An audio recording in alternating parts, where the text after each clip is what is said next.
Hey everybody, welcome back to the channel and welcome to this very special and cool episode of Dad Budget Adventures Homemade MREs. Over the course of doing these videos on homemade MREs, I've had a few people comment about the fact that these are not truly homemade. And while you're not wrong, it does appear to be a bit of a game of semantics because most of the audience understands what I'm saying. But also it's a challenge to make truly homemade MREs. But last year I did a video where I went camping in Arkansas and I took along some dehydrated chili that I had made.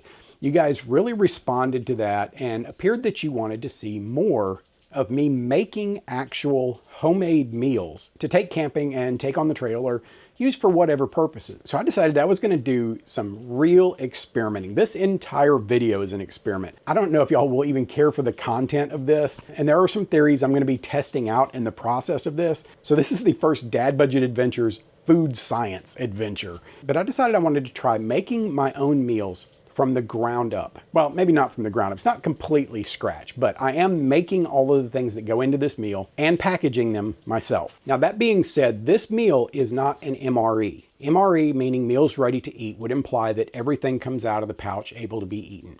This instead is going to be a field ration, which does require some preparation. The food in a field ration, some of it is edible straight out of the package, but some of it does require some kind of cooking, reconstitution, what have you. So recently I went on a tear with my dehydrator and I made a bunch of stuff. And about the time I started doing this, a company named Vevor reached out to me and wanted me to try out their vacuum chamber food sealer.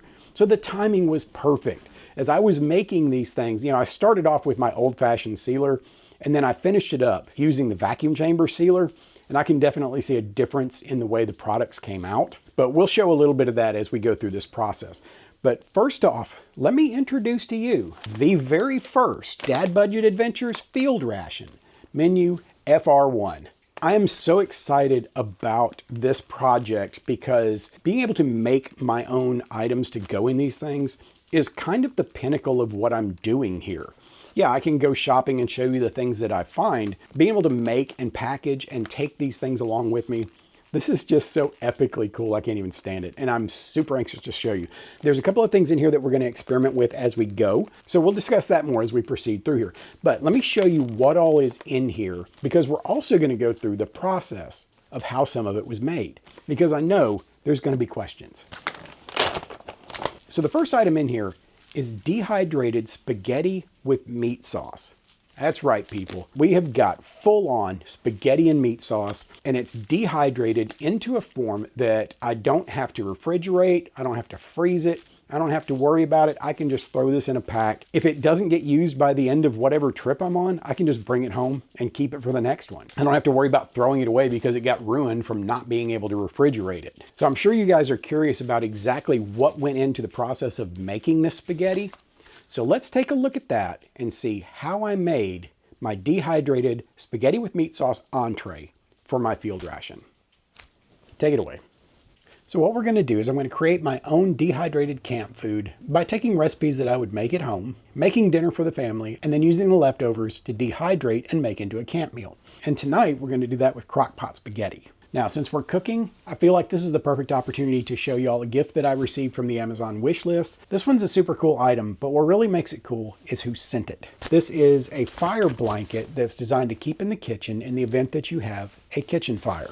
You throw this over it and it smothers out the fire. What makes it cool is this was sent to us by a retired firefighter, a guy named Alan Bierhoff. When you receive a fire safety gift from a retired firefighter, that means something. Thank you, Alan.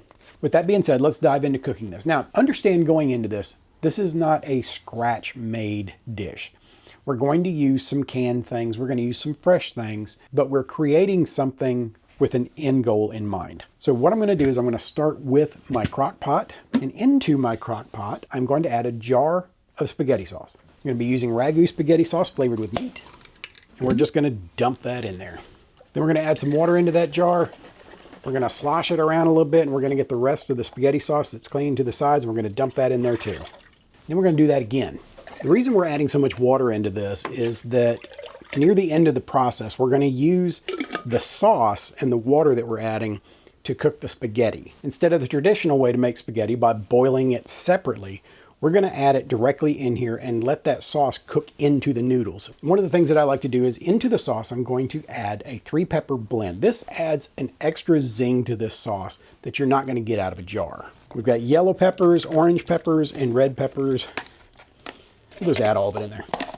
That was the contents of one of each of those peppers. It was going to give the sauce a little bit of chunkiness, a little bit of bite. One of the things that I made sure to do was to dice them up as fine as I could get them, because remember, we're going to cook these down, but then we're going to dehydrate them.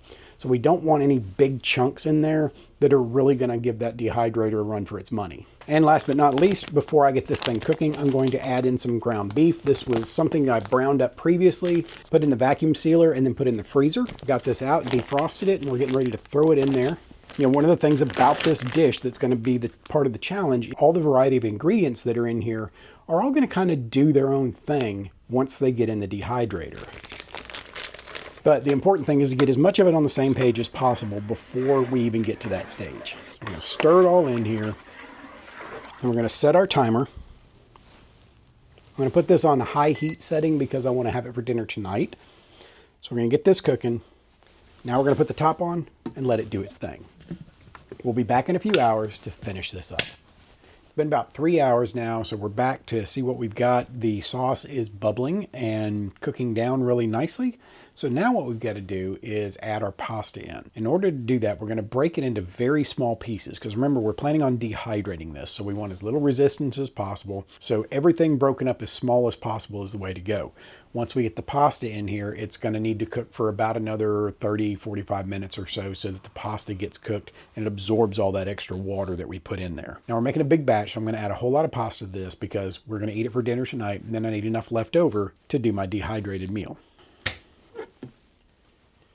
This one smells so good. So we're going to take this, we're going to break it into really small pieces so it can really cook up and it'll be better for dehydrating. So we're going to pretty much quarter all of the noodles.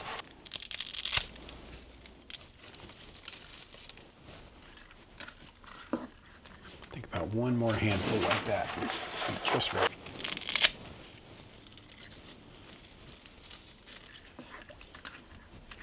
All right, let's get our lid on, close this thing up, let it cook a little longer. All right, so this is about as done as it's going to get. I'm going to turn off the heat. See how it's thickened up nicely. Let's give it a taste. Let's see if it's ready. Yep, that's good stuff. All right, it's time to take it to the family. After everybody gets theirs, we'll see what we're going to do with it for dehydrating. Dinner has been served and was a tremendous success. So now we have some leftovers that we want to get out into the dehydrator. So here I've got my Chefman dehydrator. You guys may have seen a video before where I used this. If not, I'll put a link in the description box below so you can go check that out. To make dishes like this possible, I picked up these Bright Kitchen silicone sheets off of Amazon. And what this does is it allows us to put things that have a lot of liquid in them out onto a sheet so that it can dehydrate it without it just liquid running everywhere. What we're going to do is get the spaghetti out onto 2 of these trays, then we're going to put them in the dehydrator and let them run overnight.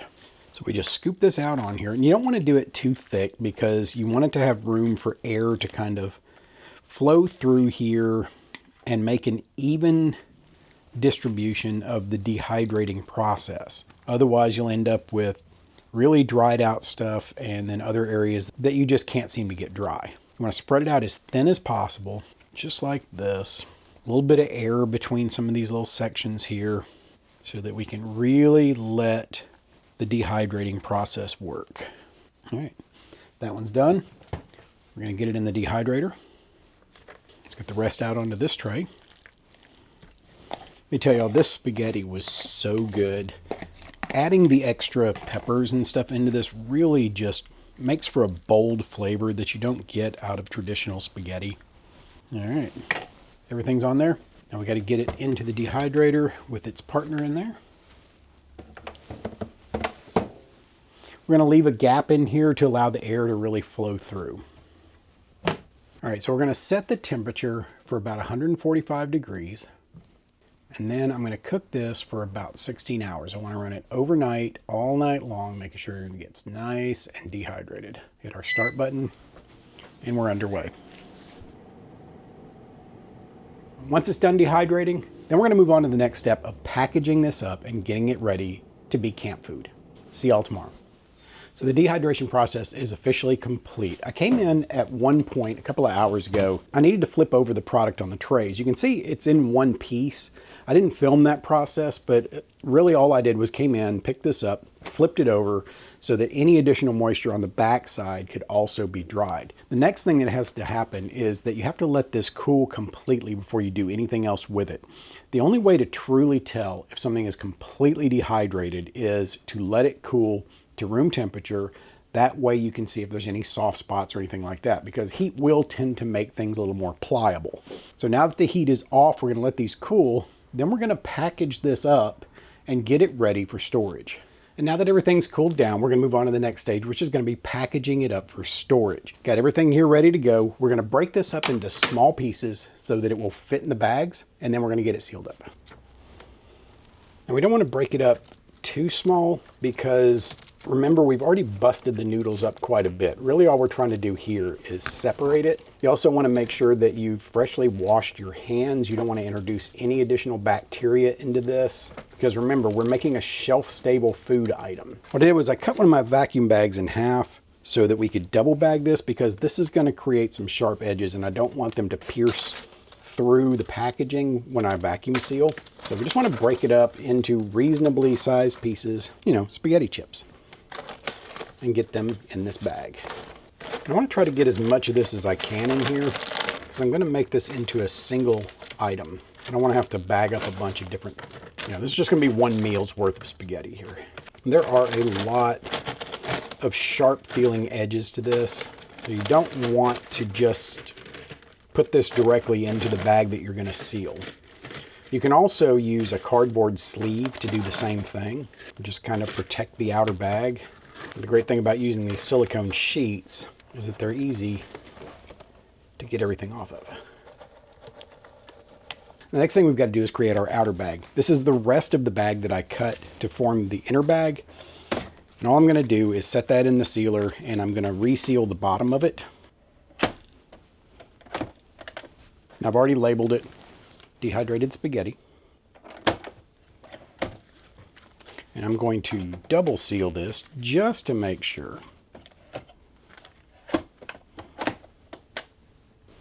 So there's our double sealed bag. And now we need to get this bag into this bag. So I'm going to have to turn it a little bit sideways and get it down in there. And now we're ready to seal that. So we drop this in here, close it up, hit vacuum seal.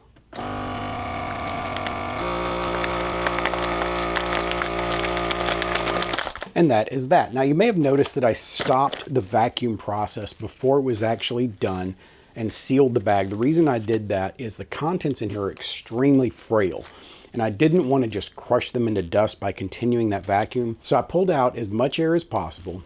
Now, if you have oxygen absorbers, that would have been a good time to throw one in there and that would just help extend the life a little bit more. But what we have now is our bag of dehydrated spaghetti. It's double sealed, vacuum sealed, and ready to take to camp. Now you have the beginnings of your own homemade field ration. All right, I hope that answers your questions. I'm not gonna list the full recipe because I don't really go by a measured recipe when I cook. Everything is kind of random, but you could see in the video that you don't have to be exact about anything when you're making this. So the next item we've got is kind of a walking around snack. I made a batch of beef jerky. This is Cajun seasoned beef jerky bites. I didn't want to do strips. I wanted to experiment with the idea of doing like steak bites to see what I would end up with. So I bought a steak and I cut it up. I tried to remove as much of the fat as possible because one of the issues you're going to run into with meat products is that even vacuum sealed, the fat content is going to directly impact how long this is going to stay good. That fat over time is going to go rancid and it's going to end up ruining the product. So while vacuum sealed stuff like this does have more of a shelf life than its regularly bagged counterparts, it's not indefinite. But there's a couple things I want to try with this later on in the video. Next up, we have something that I didn't make this, and this was bagged with my old vacuum sealer. I bought some pistachios on clearance at my local Kroger, and I wanted to extend their shelf life just a little bit, so I put them in one of the vacuum seal bags and sealed them up. This will make for a great little snack or just a little side, and probably even go pretty good eating those alongside that spaghetti. These next items are some fruit that I made to go with this meal. And first off, we have some dehydrated apples. I got some Granny Smith apples, sliced them up, put them in the dehydrator. Of course, when you're preparing apples to dry, you have to add some kind of an acidic content. So I use lemon juice. Otherwise, they'll turn brown. So I got these in the dehydrator and then threw them into that Vevor Sealer. And now I've got this cool little airtight package of apples that I made. I did the same thing with some sliced bananas. You also have to treat those a little bit. These did get a little bit brown. Maybe I didn't soak them in the lemon juice long enough, but they did oxidize a little, but they should taste just fine. Now, I always cut my banana on a bias instead of just cutting them into little round slabs, partially because they dehydrate without falling through the cracks of the dehydrator, but dehydrated bananas are always a good treat. Now, the last item in here is our beverage. I took a single tea bag that was not individually wrapped, and I put it in one of these little Mylar bags and then vacuum sealed it just to see if that was going to be a viable way to keep up with things like dry teas and dried coffees, to be able to separate them from their original package, but still preserve their shelf life. So back behind me here, I've got a stove with some water boiling on it that I've got prepared for all of this stuff.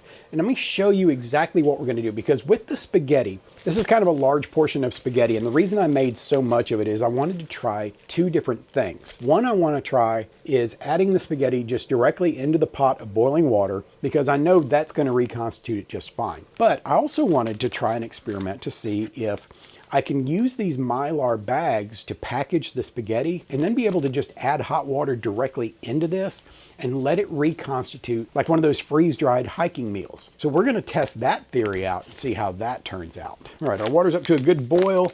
So let's open this up and see what we ended up with my dehydrated spaghetti.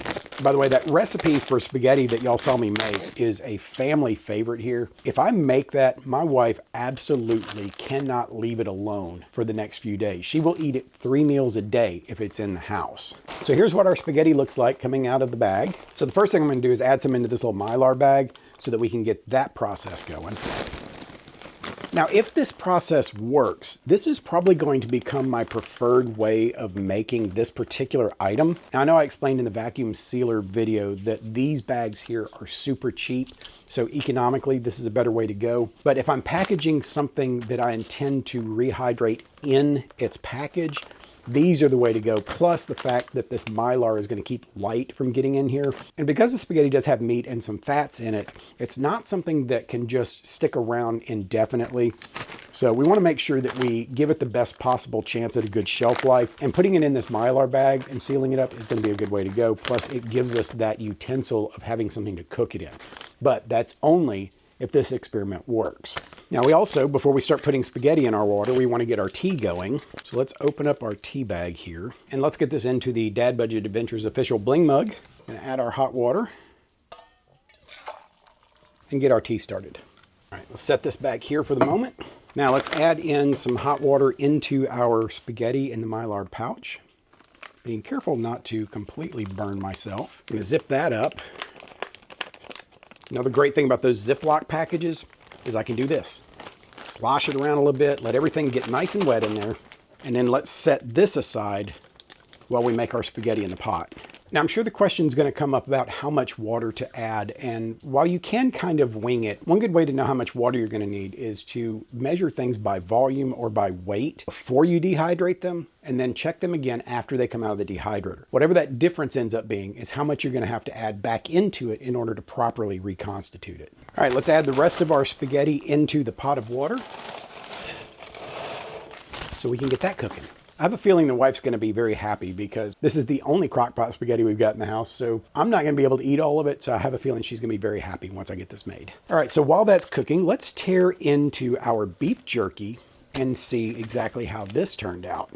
Now with these bags that I use with the Vevor Sealer, they have a tear notch at one end. Unfortunately, it's at the opposite end of where you seal these from. You're gonna have to open it carefully and let it fill back up with air so that the contents fall down before you turn the top off. Nice hiss.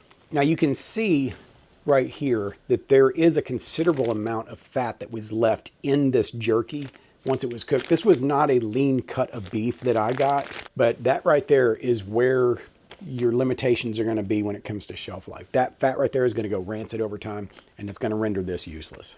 I will say though, this smells delicious. One thing I do want to experiment with too with this is I've heard that a lot of bushcrafters like using jerky when they're cooking on the trail. If you want to make a pot of ramen or something like that and you don't have any meat for it, you can toss jerky into it and let it reconstitute. So while these are cooking, I'm going to add a couple of pieces of this in there that we'll fish out later and see how it reconstitutes using each of these processes.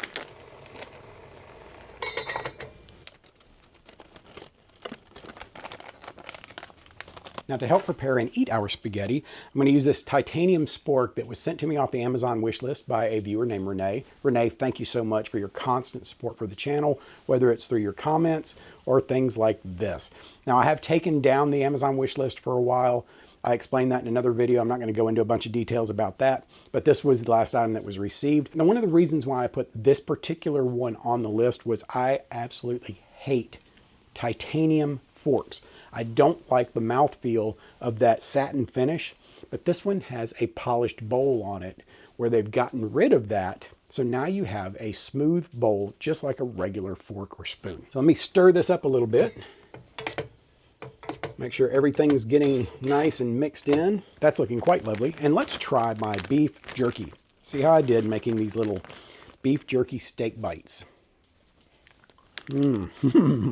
That's better than expected.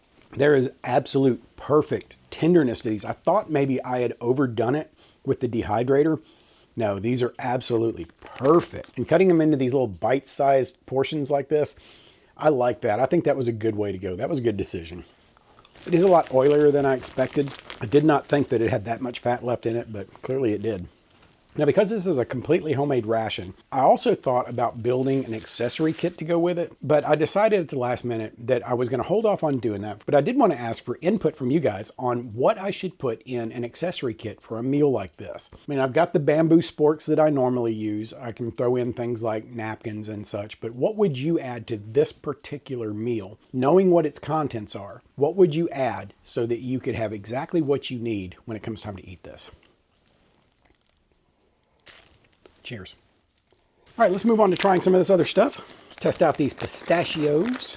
I love finding things like this in the clearance section at the grocery store. Things that normally are relatively expensive that you can buy really cheap. And there wasn't really that much of a limited shelf life on it, so I'm not really sure why it was getting cleared out. But by putting it in that vacuum sealer and making them so they can stick around a little bit longer, I could buy a bunch of these things and seal them up and then keep them around as long as I want. Love pistachios. Those are such a good pick-me-up right there. That's a good thing to have in any kit. All right, let's try out these bananas.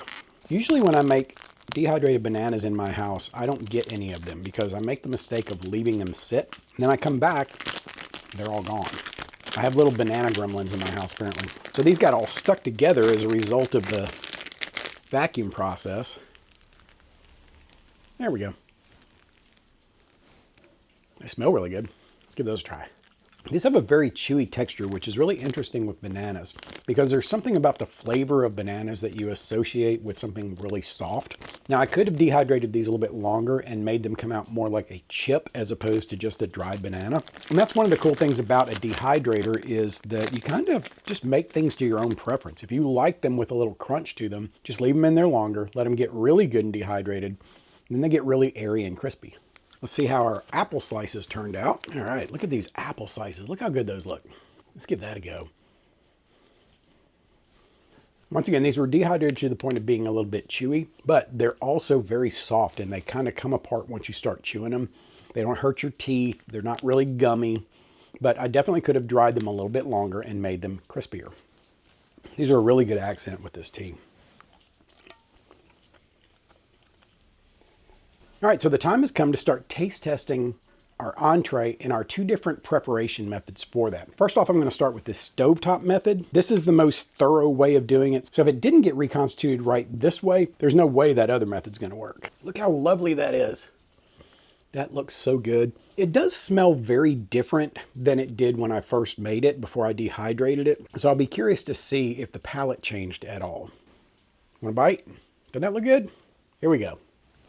So the pasta is a little gummier than it was when I first made it. I don't know if adding a little bit more water or just letting it reconstitute for a little longer would remedy that. So I may try that, let it go a little while longer. But the flavor's there.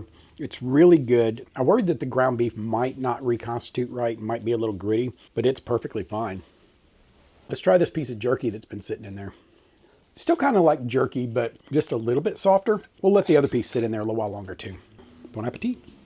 So before I move on to the spaghetti in the pouch, be sure to go down and like this video. If you haven't already, subscribe to the channel. Click that notification bell so you can be made aware of all upcoming videos. Also, go find me on Instagram if you're not already over there. I do post things on there that don't end up on this channel. All right, let's see if just pouring hot water into this pouch of spaghetti is a viable way to reconstitute it. I think I went a little heavy on the water in this. It is a little bit watery, but it looks like it's reconstituted just fine. Let's get a big old bite. Looky there. Y'all, if this works the way I hope, this is kind of exciting because I can see making more things like this that I can take on camping trips, because I think this would be a perfect way to do dinner and minimize the amount of dishes and stuff that I have to clean up afterwards.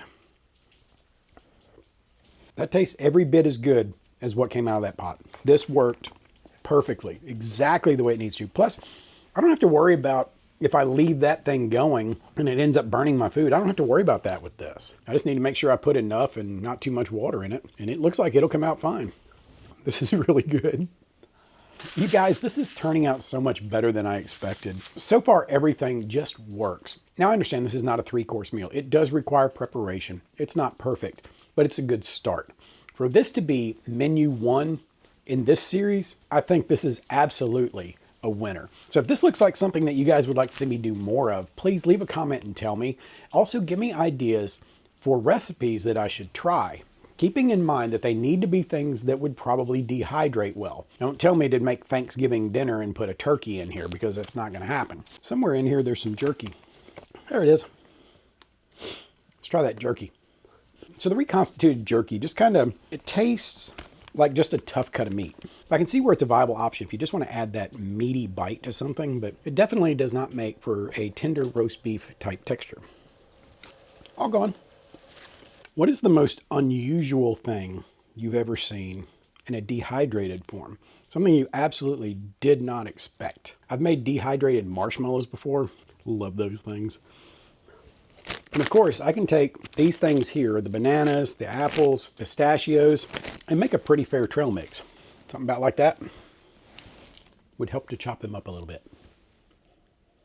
All right, that is it for this first effort at making a 100% homemade field ration. I hope you guys enjoyed this little venture. This was a very different kind of thing for me to do, and I really feel like I want to try to do more of this. It's not going to be regular, I don't think, because there's a lot involved in doing every one of these. But if you enjoyed this, please let me know that you'd like to see more. But that's it for this one, and until the next one, prepare for the world that you live in, not the one you wish existed.